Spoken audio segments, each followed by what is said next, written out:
হ্যাঁ গাইস, আসসালামু আলাইকুম। সবাই কেমন আছেন? আশা করি সবাই ভালো আছেন। বেশ কয়েকদিন যাবত ভিডিও দিতে পারি না, আর আজকে এখন বের হইতেছি।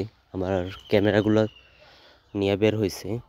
ক্যামেরাগুলো নিয়ে ব্যাটারি ট্যাটারি চার্জার টার্জার যা যা লাগবে, তারপর লেন্স ক্লিন করাবো, এগুলো নিয়ে যাইতেছি। আর রিক্সা নিয়ে বের হয়েছে, এই জন্য যাইতে হবে লিংক রোড দিয়ে একটু সামনে। সো ওই জায়গায় গেলে আমার আবার ইউটার্ন নিতে হবে একদম রামপুরা দিয়ে। এই জন্য আর বাইক নিয়ে বের হই নাই, রিক্সা নিয়ে বের হয়েছি, আবার রিক্সা নিয়ে চলে আসবো। এই জন্য রিক্সা নিলাম আর কি। দেখা গেছে যাবো, একটুখানি জায়গা ঘুরতে হইব, জ্যামের ঠেলতে হইব সেই রামপুরা পর্যন্ত, আবার রামপুরা থেকে আবার বাড্ডা পর্যন্ত। এত প্যারা না নিয়ে রিক্সা নিয়ে চলে যাই, চলেন। এটা হচ্ছে আমার 50mm লেন্সটা, এটার ভিতরে ফাঙ্গাস পুরো ভরে আসছে, এটা ক্লিন করাতে হবে। এই ভিতরে ওই যে দেখেন এগুলো ফাঙ্গাস পড়ে আছে, ওই ফাঙ্গাসগুলো ক্লিন করাইতে হবে পুরো খুইলা লেন্সটা, তারপর এই পিছন থেকে খুলবে, খুইলা ক্লিন করাইতে হবে। এটা সব ঠিক আছে, লেন্সটা শুধু ক্লিন করাইতে হবে, এতটুকুই কাজ করতে হবে লেন্সটায়। আর যেটা আমার এই যে এই লেন্স, আর আমার এই 55-250 লেন্সটা সমস্যা হয়েছে, অ্যাপারচার লক হয়ে গেছে। সো অ্যাপারচারটা চেঞ্জ করতে হবে, আপাতত এটা করাইতেছি না, পরবর্তীতে এটা চেঞ্জ করে অন্য একটা লেন্স নিব। তো এখন ওই যেটা আছে ওইটা লক হয়ে গেছে, 50mm ওইটা যে আপাতত লেন্সটা ঠিক আছে করাবো ওইটা না, ক্লিন করাবো। পরবর্তীতে ব্যাটারি এটা নিচ্ছি, সেল দিয়ে চার্জার অন্য একটা নিচ্ছি। লেন্স নিয়ে নিব। আর এখন বের হয়েছিলে আবার ইফতার করতে, আফতাবনগর যাব ইফতারে। ওরা সবাই আফতাবনগর চলে গেছে ইফতারের জন্য। আমি যাইতে চাইছিলাম না, যেহেতু বাইক নিয়ে বের হই নাই। পরে অনেক ফোন দিতেছে বারবার বারবার, এই জন্য আবার বের হইলাম আইসা বাসায়, তারপর আবার বাইক নিয়ে বের হয়েছি।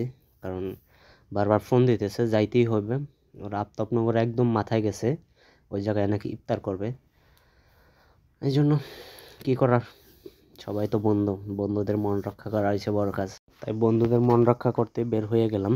আর এখন আফতাবনগর যাবো, আর এই রাস্তা মোটামুটি কাদা, কাদার মধ্যে সাবধানে চালাইতে হবে। সো একদম আফতাবনগর ঢুইকা তারপর আপনাদের সাথে কথা বলি। আফতাবনগর চলে আসলাম বলতে বলতে। আর ওই রাস্তা দেখে বের হইয়া মেন রোডে বেশ ভালোই জ্যাম ছিল, এই জন্য ক্যামেরা আর অন করে নাই, নাহলে মাঝখানে অন করতাম। কিন্তু ওইদিকে জ্যাম ছিল, এদিকের রাস্তাটাও বৃষ্টিতে মানে ভিজা গেছে, যে কারণে ভালোই স্লিপ করতেছে রাস্তায়।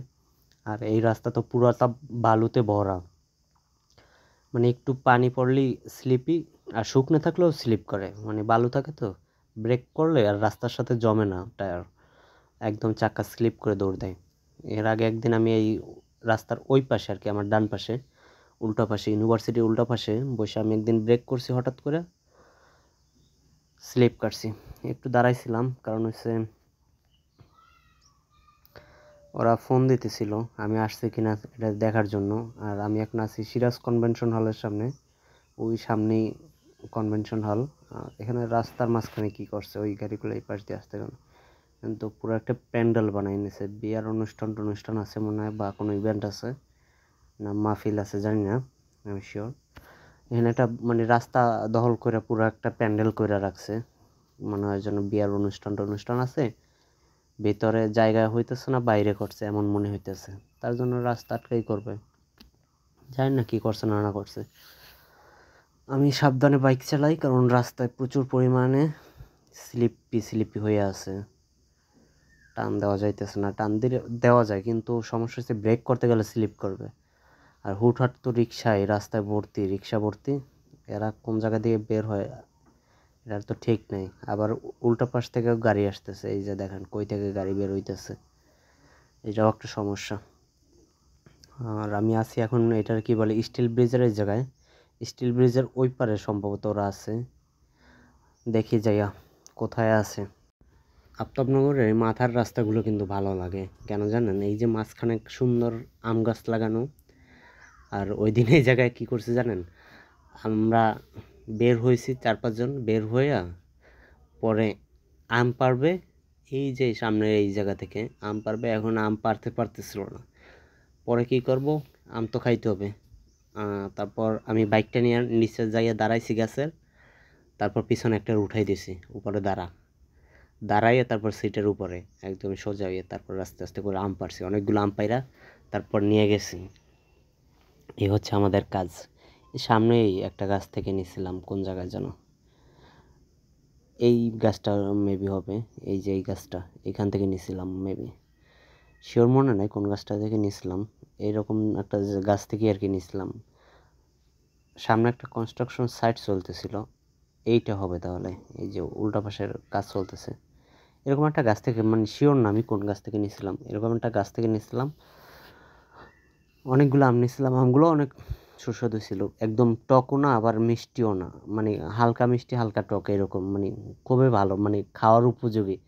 অনেক গাছ আছে না যে অতিরিক্ত টক থাকে, যেটা খাইতে ভালো লাগে না, খাওয়া যায় না। আর এখন আছি আমি আঞ্চলিক পাসপোর্ট অফিসের সামনে, এখান থেকে এখনো তো দেখতে পাইতেছি না ওরা কই যে আছে। বললো সামনের দিকে আসতে, আমরা রাস্তায় দাঁড়াই আছি, আমি তো অনেক দূর চলে আসলাম। এই যে সামনে একটা বাজার আছে এই জায়গায়, যাই হোক সামনে যাই। যা বলতেছিলাম, আমগুলো কিন্তু অনেক টেস্টি ছিল, আপনারাও মাঝে মধ্যে নিতে পারেন এখান থেকে আইসা আম। আর অনেক গাছ আছে আম গাছ, আর আমও হয়েছে অনেকগুলো।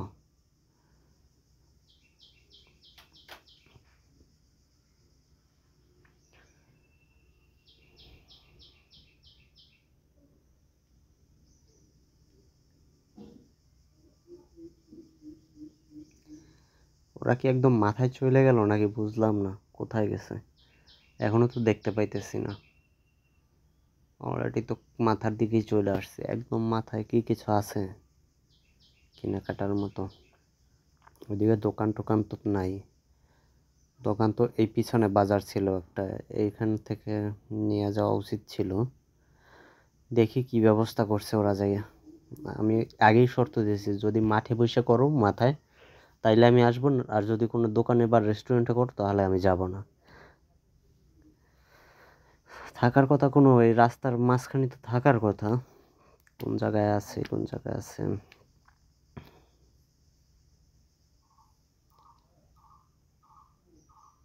এই যে সামনে দাঁড়াই আছে সবগুলাই, এই যে সোনার চান্দেরা সব। এই যে আমরা তরমুজ টরমুজ কাইটে নিছি, আর এই পাশে একটা দোকান থেকে একটা আনছি, বল আনছি, এগুলায় সব মশলাপাতি মিলানো হইতেছে, বরিন্দা টুরিন্দা এগুলো। আর আগের জুস আনছে, কলা আনছে, খেজুর আনছে, মুড়ি, এগুলো সব মিলাইয়া হইতেছে। সব মিলাইয়া তারপর আমরা বসছি একদম রাস্তার মাঝখানে, মাঠের মাঝখানে না, আসলে কোন জায়গায় বসছি ওটার ছবি তোলা হয়েছিল না, মানে ভিডিও করা হয়েছিল না, এই জন্য যে ছবিগুলো তুলছি ওগুলো দিয়ে দিলাম। পর ওই জায়গা থেকে ইফতারি শেষ করে আসছে হালিম খাইতে, সবাই হালিম নিতেছি, ওই জায়গা থেকে একটু সামনে এসে হালিমটা নিলাম, হালিম খাইতেছি এখন। এই যে গরম গরম হালিম দিতেছে মামা। হালিম খাওয়া শেষ করে এখন বের হইছি, আর আফতাবনগরের অন্ধকারের মধ্যে যাইতেছি। এতদিন আমি ভিডিও করছিলাম দিয়া কেলভিন 5000 কেলভিন দিয়া, আজকে অটোমেটিক কেলভিন দিছি, দেখবো আজকে লো লাইটের ফুটেজটা কেমন হয়। এর আগে তো 5000 কেলভিনে ভালোই আসছে, আজকে অটোমেটিক দিয়ে রাখছি। এর কাহিনী হয়েছে যাইয়া, আমি যখন দিনে ভিডিও করি ওই সেটিংসেই ভিডিও করি, সো ওই আকাশটা একদম হইয়া যায়, জ্বইলা জ্বইলা যায়, এই জন্য সেটিংসটা আজকে অটো করে রাখছি। আমার মনে থাকে না যে রাত্রে একটা সেটিংস করতে পারি, দিনে আর একটা প্রিসেট ধরাইতে দেবো, এগুলো আমার খেয়াল থাকে না, এই জন্য অটোমেটিক দিয়ে রাখছি, দেখি অটোমেটিকে কেমন ভিডিও আসে। যদি ভালো আসে তাহলে অটোমেটিকই দিয়ে রাখবো, তাহলে আর ওই কাস্টমাইজ করবো না, কারণ আমার খেয়াল থাকে না, সমস্যা হয়েছে এটা। আর আজকের ভিডিও এখানেই শেষ করে দেই, যেহেতু এইদিকে অন্ধকার, আর ভিতর দিয়ে চলে যাব মেরুলবাড্ডা, সো ভিতরের রাস্তাও অন্ধকার, মেইন রোডে আর উঠবো না। সো হাফেজ, সবাই ভালো থাকবেন, সুস্থ থাকবেন।